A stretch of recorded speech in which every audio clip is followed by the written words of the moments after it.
Hello बच्चों, let's see the question here. Question हमसे क्या कह रहा है कि गोइटर जो है वो एसोसिएटेड है एडिक्वेट डाइटरी इनटेक से किसके? आयोडीन के, मैग्नीशियम के, कैल्शियम के या कॉपर के? तो चलिए सबसे पहले क्वेश्चन का की कॉन्सेप्ट देखते हैं। तो बेसिकली यहाँ पर जो की कॉन्सेप्ट यूज हुआ है वो यूज हुआ है गोइटर। ठीक है, अब हम बात करते हैं गोइटर की। गोइटर होता क्या है?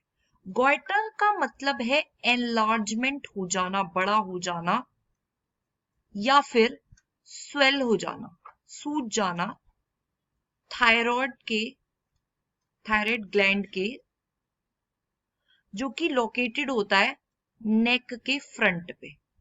ठीक है, ये जो है कॉमन कंडीशन है जिसके बहुत सारे कॉजेज होते हैं।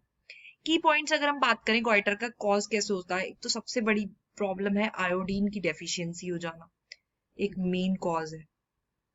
ठीक है, मोस्ट कॉमन कॉज है गोइटर का होने का वर्ल्ड वाइड में। आयोडीन की कमी हो जाती है जिसकी वजह से इनसफिशिएंट थायराइड हार्मोन का प्रोडक्शन होता है और जिसकी वजह से थायराइड ग्लैंड एनलार्ज हो जाता है। या फिर हो सकता है कि ऑटो इम्यून डिसऑर्डर हुआ हो। ठीक है, अब इसमें क्या है, ऑटो इम्यून डिसऑर्डर भी एनलार्जमेंट होता की वजह से भी एनलार्जमेंट होता है थायराइड की ग्लैंड का। ठीक है, फिर उसके बाद हम बोल सकते हैं थायराइड नोड्यूल्स और सिस्ट्स। इसमें हम बोल सकते हैं कि एबनॉर्मल ग्रोथ होती है फ्लूड फिल्ड सिस्ट की थायराइड ग्लैंड में, जिसकी वजह से गोइटर होता है। फिर है फोर्थ पे एक कॉज जो कि है थायराइड का कैंसर। रेयर केसेस में गोइटर सिम्टम बनता है थायराइड कैंसर का। ठीक है, अब सिम्टम्स और क्या क्या सिम्टम्स हम कैसे पहचानेंगे कि थायराइड है? देखो, एक तो विजिबल स्वेलिंग होगी। ठीक है, विजिबल स्वेलिंग होगी, एनलार्जमेंट होगा थायराइड के ग्लैंड का नेक पर। फिर उसके बाद बहुत प्रॉब्लम होगी, डिफिकल्टी होगी स्वेल करने में, मतलब सटकने में, और ब्रीथिंग में भी प्रॉब्लम होगी। नेक का पेन होगा, डिस्कम्फर्ट होगा नेक के अंदर, वॉइस में चेंज आ जाएगा। अगर हम देखें कि डायग्नोसिस क्या हो सकता है, तो ऑब्वियसली फिजिकल एग्जामिनेशन होगा, जिस तरीके से जो भी गोइटर का साइज है उसके अकॉर्डिंगली ब्लड टेस्ट होंगे, और उसके बाद सिटी स्कैन होंगे, एमआरआई होगा, स्ट्रक्चर को एवलेट किया जाएगा, और कंपोजिशन जो है थायराइड ग्लैंड की उसको देखा जाएगा। ट्रीटमेंट क्या क्या हो सकते हैं इसके? देखो, ट्रीटमेंट में एक तो सबसे जरूरी है आयोडीन की सप्लीमेंटेशन हो। ठीक है, आयोडीन डेफिशिएंसी रिलेटेड गोइटर के लिए आयोडीन की सप्लीमेंटेशन होगी। ठीक है, फिर उसके बाद थायराइड का मेडिकेशन होगा। ठीक है, रेगुलेट करने के लिए थायराइड हार्मोन के लेवल्स को रिड्यूस करना पड़ेगा ग्लैंड के साइज को। तीसरा ट्रीटमेंट सर्जरी है। जो लार्ज सिम्टम वाले गोइटर्स हैं, जो सस्पिशन है थायराइड कैंसर के, वहां पर सर्जरी की जाएगी। ठीक है, अब हमें ऑप्शंस की तरफ चलें तो यहाँ पर हमें ऑप्शन दिया है। सबसे पहला ऑप्शन है आयोडीन का। ठीक है, फर्स्ट ऑप्शन हमें दिया है आयोडीन का।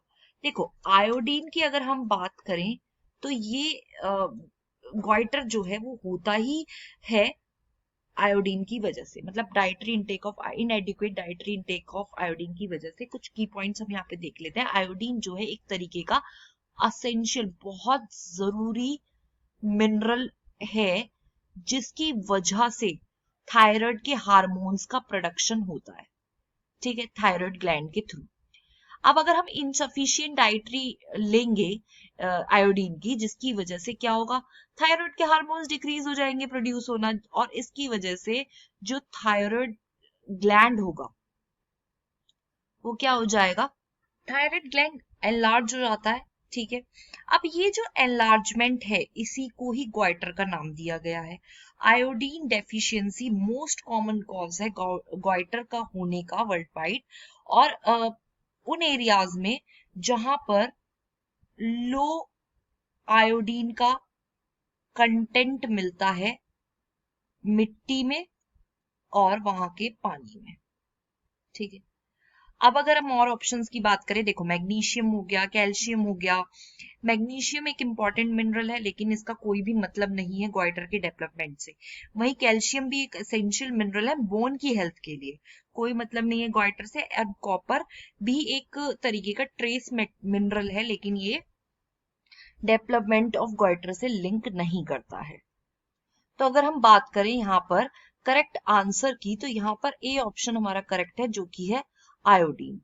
ग्वाइटर एसोसिएटेड है अगर हम इनएडिक्वेट डाइटरी इंटेक लेंगे आयोडीन की तो this is the solution. I hope you understand. Thank you, all the best.